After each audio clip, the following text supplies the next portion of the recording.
Bonjour et bienvenue donc pour cette seconde vidéo dédiée à WebODM, donc sur notre serveur chez drone-service41.fr. Alors comme on l'a vu dans la vidéo précédente, on s'est connecté à l'interface de WebODM et donc là maintenant on va pouvoir regarder un petit peu les projets et comment on peut accéder en fait au projet. Donc là par exemple on a un rendu donc d'une écurie qui a été fait donc sur Vendôme. Et donc on a des tâches en fait ici sur lesquelles on peut cliquer pour ouvrir les tâches qui ont été calculées en fait.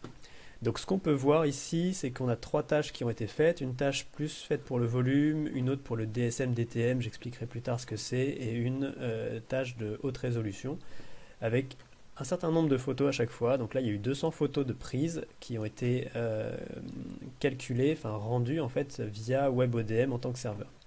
On a ici le temps de calcul que ça a demandé pour obtenir le rendu, et donc l'état de la tâche qui est terminé.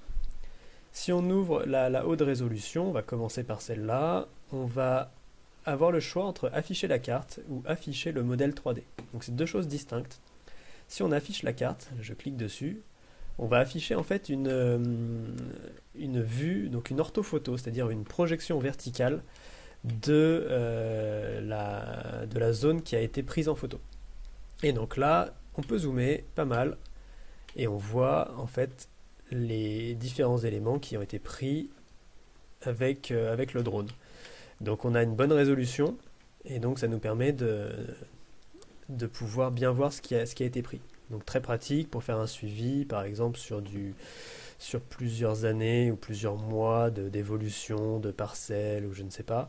Ça peut aussi servir à vérifier par exemple des dégâts qu'on peut avoir sur des parcelles agricoles. On peut voir des zones qui pourraient être touchées, des choses comme ça. On verra dans une prochaine vidéo comment calculer des surfaces, faire des mesures. Si je reviens au tableau de bord, je reprends les tâches, haute résolution, on avait aussi le bouton là, afficher le modèle 3D. Et donc là, si on clique ici, on va afficher autre chose, donc c'est une autre interface en fait, où on vient afficher un modèle 3D.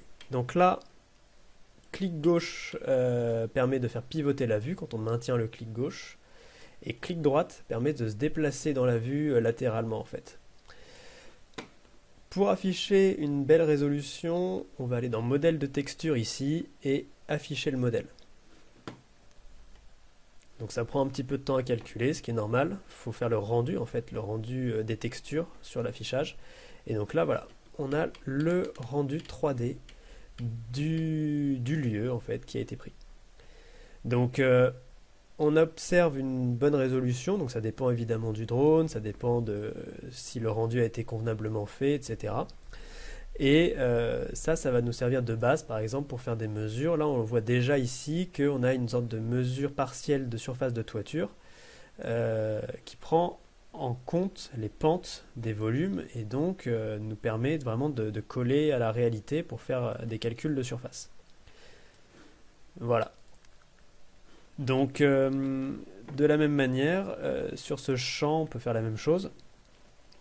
On peut cliquer là sur une orthophoto par exemple, afficher la carte, et donc là on affiche des rangs de vignes dans un champ avec une bonne résolution donc de la parcelle.